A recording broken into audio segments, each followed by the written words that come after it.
कल मैंने आपको बताया था कि जो जिरोन्ड्स हैं वो क्या है, वो है वर्ब्स से बने हुए हैं words.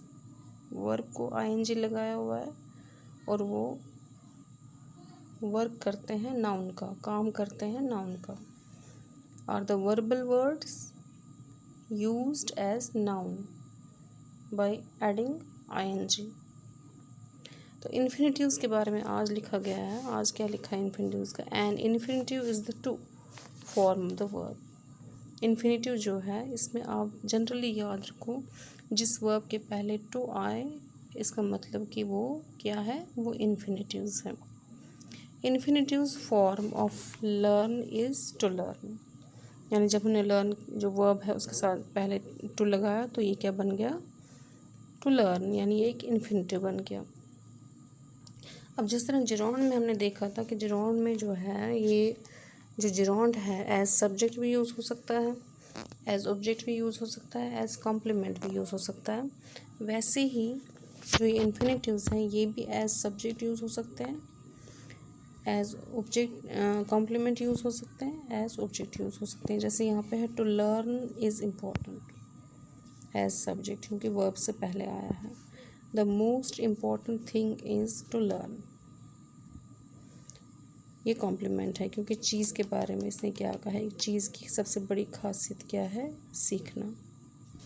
He wants to learn, wants verb है तो वर्ब के बाद आया तो ये ऑब्जेक्ट बन गया। अब आगे क्या कह रहा है, कहता है both gerunds and infinitives can be used as a subject और the complement of a sentence. We can say that but gerunds are used as a subject और the complement most of the time. तीन चीज़ें हैं, subject, complement और object. जो subject और complement है इसमें मैक्सिमम टाइम्स हम जिरोंड्स लगाते हैं, अप टू 90%, यानी 90% टाइम जो है हम जिरोंड्स लगाते हैं। लेकिन ऑब्जेक्ट्स में हमें देखना पड़ता है कि ऑब्जेक्ट्स में हम कहाँ पे जिरोंड लगाएं और कहाँ इन्फिनिटिव लगाएं। जैसे यहाँ पे एग्जाम्पल दिए हुए हैं, learning is important, to learn is important. अब आपको इन दोनों में से कौन सा अच्छा लग रहा है? लर्निंग इज़ इम्पॉर्टेंट है, to learn is important. Normal way में हम ये लिखते हैं और ये एब्स्ट्रैक्ट वे है, यानी कह सकते हैं लेकिन लिखा नहीं जाता है। दूसरा पॉइंट है, as the object of a sentence it is more difficult to choose between a gerund and infinitives. Object के रूप में ऑब्जेक्ट में क्या लगाया जाए, जिरोंड लगाया जाए कि इन्फिनिटिव लगाया जाए, इसके बारे में हम बहुत मुश्किल से सोच पाते हैं। इसीलिए क्या होता है, in such situations gerunds and infinitives are not normally interchangeable. तो यहाँ पे अगर आप ऐसा कहोगे कि नहीं, कभी ऐसा भी हो सकता है कि जिरोंड की जगह पे इन्फिनिटिव लगाए या इन्फिनिटिव की जगह पे जिरोंड लगाए, ऐसा नहीं है। तो हमें ये अब कुछ वर्ड्स हैं, कुछ वर्ब्स हैं जिनको हमने याद रखना है, जिनके बाद में आपने या तो जिरोंड लगाना है या फिर इन्फिनिटिव लगाना है। द मेन वर्ब, जो मेन वर्ब एक सेंटेंस का है वही हमें बोलता है कि हमें जिरोंड लगाना है कि इन्फिनिटिव लगाना है। जैसे यहाँ पे he enjoys swimming, he wants to swim.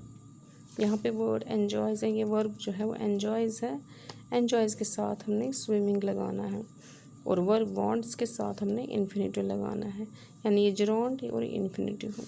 अब कुछ वर्ड्स, कुछ वर्ब्स की मैंने आपको एक लिस्ट दी हुई है। जैसे ये है list of verbs followed by gerunds. ये कुछ वर्ब्स हैं, मेन वर्ब्स हैं जिनके बाद हम जिरोंड्स लगा सकते हैं या लगते हैं। और ये कुछ ऐसी लिस्ट है जिसके जो वर्ब्स हैं इन वर्ब्स के बाद इन्फिनिटिव लगता है। इसके अलावा भी बहुत सारे हैं, अगर आप देखना चाहते हैं तो अपने मोबाइल पे आप गूगल में जाके ये टाइप कर लीजिए, list of verbs followed by gerunds, list of verbs followed by infinitives. ऐसा करके आपको एक पेज आएगा, उसमें आपको सारे वर्ब्स का एक लिस्ट आएगा जिसमें आपको ये बताया जाएगा जिरोंड के पहले कौन से वर्ब्स आते हैं और इन्फिनिटिव्स के पहले कौन से वर्ब्स आते हैं। फिर भी थोड़ा बहुत अब जब हमने एक्सरसाइज आगे करते रहेंगे, एक्सरसाइज से भी हमें पता चल जाएगा। ये पहली एक्सरसाइज मैंने आपको करके दी हुई है यहाँ पे। Dan enjoys reading science fiction, Cheryl suggested seeing a movie, I miss working in the travel industry. Where do you learn to speak Spanish? ये यहाँ पे gerund ये infinitive. इसके बाद do you mind helping me translate this letter? He asked to talk to the store manager. You have never mentioned living in Japan. If he keeps coming to work late, he is going to be fired. Develop plans to study abroad next year. I agreed to help Jack wash his car. Gerund infinitive, gerund infinitive. ये क्यों ऐसा है? क्योंकि इनके जो पहले verbs हैं, agreed है, प्लान है, कीप्स है, मेंशन्ड है, आस्क्ड है, माइंड है, इसके अलावा लर्न है, मिस है, सजेस्टेड है, एन्जॉय है, यही डिसाइड करते हैं कि हमने यहाँ पे gerund लगाना है कि इन्फिनिटिव लगाना है। अब मैंने आपको एक ऐसी एक्सरसाइज दी हुई है जिसको आप खुद ही ट्राई करोगे। अगर आपको ये वर्ब जो यहाँ पे मैंने दिए हुए हैं, ये वर्ब आपको लिस्ट में ना मिले, इस लिस्ट में आपको ये वर्ब ना मिले, तो आपने इसको गूगल में चेक करना है। तो आपके पास यहाँ पे वर्ब है होप, ये होप है, प्रैक्टिस्ड है, प्रॉमिस्ड है, चोज है, वांट्स है, ठीक है, ऑफर्ड है, डिसाइडेड है, डिसलाइक्स है। इनको आपने देखना है कि इनके बाद में हमने कौन से ये लगाना है, gerund लगाना है कि इन्फिनिटिव लगाना है। ठीक है, इसको आप देख लीजिएगा, ट्राई कर लीजिएगा। कल मैं आपको इसका रिपीट करवाऊँगी और कल हम इसकी और 2-3 एक्सरसाइज करेंगे जिससे आपको थोड़ा सा और प्रैक्टिस हो जाएगी।